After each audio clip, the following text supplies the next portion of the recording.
Hello my dear friends, my name is Amit Punia and I am your English teacher.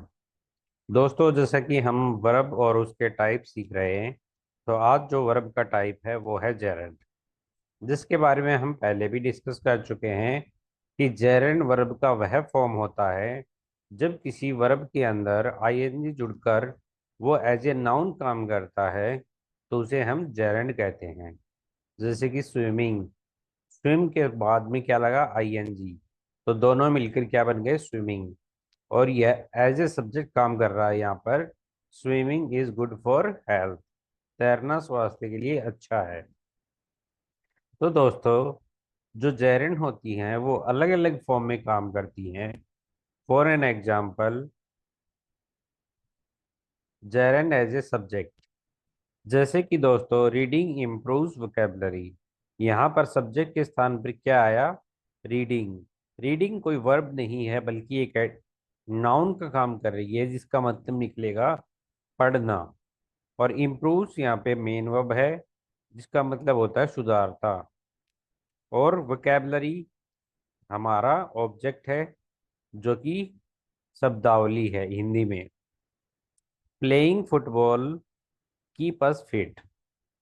देखो दोस्तों, play और ING मिलकर एक नाउन का काम कर रही है, जो कि एज ए सब्जेक्ट यूज हुआ है कि जो फुटबॉल है उसको खेलना। कीप्स यानी कि रखता है, हमारी मेन वर्ब। अस हमारा ऑब्जेक्ट। और फिट मतलब तंदुरुस्त। फिट मतलब एक एडजेक्टिव है। Watching TV waste time. Watching मतलब वॉच और आईएनजी का कॉम्बिनेशन, जो जिसका मतलब है देखना, जो कि एज ए नाउन काम कर रहा है, और वो भी सब्जेक्ट के साथ। यहाँ पर वॉचिंग टीवी दोनों कंबाइनली एक सब्जेक्ट है। और वेस्ट बर्बाद करना यानी कि हमारी मेन वर्ब है।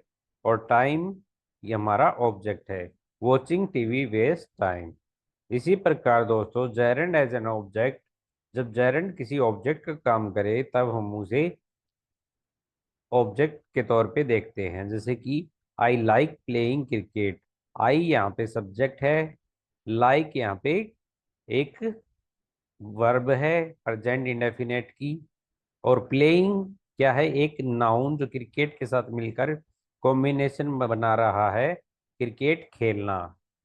तो ये पूरा का पूरा हमारा ऑब्जेक्ट पार्ट हो गया। अगला है दोस्तों, I love learning new words. I हमारा सब्जेक्ट है। लव का मतलब है प्यार करना या पसंद करना। तो लव यहाँ पे वर्ब की फर्स्ट फॉर्म है, तो ये प्रेजेंट इंडेफिनेट का टेंस है। और learning new words, learning learn और आईएनजी का कॉम्बिनेशन है, जो कि एक जेरेंड है, जिसका मतलब निकलता है सीखना। न्यू वर्ड्स नए शब्द। I prefer drinking tea. मुझे चाय पीना पसंद है या मैं चाय पीना पसंद करती हूँ।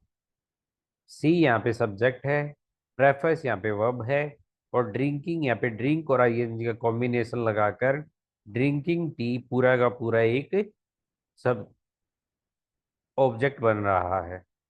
जेरेंड एज कॉम्प्लीमेंट, जब जेरेंड का यूज कॉम्प्लीमेंट के तौर पे होता है, तब हम इसे जेरेंड एज कॉम्प्लीमेंट कहते हैं। जैसे कि इसका use is am are was verb के बाद आकर सब्जेक्ट के बारे में पूरी जानकारी देना होता है, क्योंकि जो कॉम्प्लीमेंट होता है वो किसका पूरा अर्थ देता है? सब्जेक्ट का। कि सब्जेक्ट की आइडेंटिटी बताता है, उसकी स्टेट बताता है, या फिर कंडीशन बताता है। तो दोस्तों, इसी प्रकार जब कोई जेरेंड एज ए कॉम्प्लीमेंट काम करे, तो उसे हम जेरेंड एज कॉम्प्लीमेंट कहते हैं। जैसे my hobby is painting. My hobby क्या है? पेंटिंग। और पेंटिंग क्या है? My hobby. तो पेंटिंग यहाँ पे एक कॉम्प्लीमेंट है, जिसको लिंकिंग वर्ब इज जोड़ रही है। My hobby is reading. मेरी हॉबी क्या है? Reading. Her possession is dancing. उसे किसका जुनून है? डांसिंग का। His job is teaching. उसका काम क्या है? पढ़ाना। Their favourite game is playing cricket. उनका फेवरेट गेम क्या है? Playing cricket. जेरेंड इन कंपाउंड नाउन। जेरेंड इन कंपाउंड नाउन, पहले तो देखते हैं दोस्तों कंपाउंड नाउन होते क्या हैं। कंपाउंड नाउन आपके वो नाउन होते हैं जो दो या दो से अधिक शब्दों से मिलकर बनते हैं और एक अर्थ देते हैं। जैसे कि क्लास और रूम मिलकर क्लासरूम बन गया। जैसे कि टूथ और पेस्ट मिलकर टूथपेस्ट बन गया। अब टाइप ऑफ कंपाउंड नाउन देखते हैं बनावट के आधार पर। नाउन प्लस नाउन, यानी कि टूथ और पेस्ट, यानी कि टूथ भी नाउन है और पेस्ट भी नाउन है। दोनों मिलकर क्या बन गए? टूथपेस्ट। क्लास भी एक नाउन है और रूम भी एक नाउन है। दोनों मिलकर क्या बन गए? क्लासरूम। बुक भी एक नाउन है और सेल्फ भी एक नाउन है, तो बुक सेल्फ पूरा का पूरा एक नाउन बन गया। दूसरा प्रकार होता है दोस्तों एडजेक्टिव प्लस नाउन, यानी कि जब एक एडजेक्टिव और नाउन मिलकर एक शब्द बनाए। जैसे कि ब्लैक बोर्ड, बोर्ड कैसा है? काला। तो ब्लैक और बोर्ड मिलकर एक नाउन बना रहे हैं। ग्रीन हाउस, ग्रीन एक कलर का नाम है जो कि एडजेक्टिव के तौर पे आया है, और हाउस एक नाउन है, तो दोनों मिलकर क्या बन गए? Green house. अगला फॉर्म होता है दोस्तों वर्ब प्लस नाउन, यानी कि जेरेंड प्लस फॉर्म। मान लो कोई वर्ब है स्विम, और उसमें मैंने कोई नाउन जोड़ दिया पूल, तो स्विम पूल इसका कोई मतलब नहीं निकलेगा दोस्तों।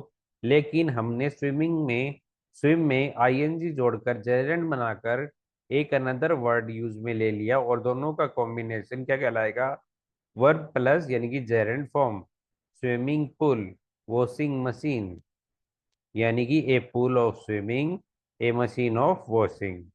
नाउन प्लस वर्ब, जैसे कि सनराइज, सन एक नाउन है और राइज एक वर्ब है, तो मिलकर क्या बन गए? सनराइज। हेयर कट, हेयर का मतलब बाल होता है और कट एक वर्ब है, तो दोनों मिलकर क्या बन गए? Haircut. तो आशा करता हूँ दोस्तों आपको जेरेंड समझ में आया होगा। तो दोस्तों आज के लिए धन्यवाद।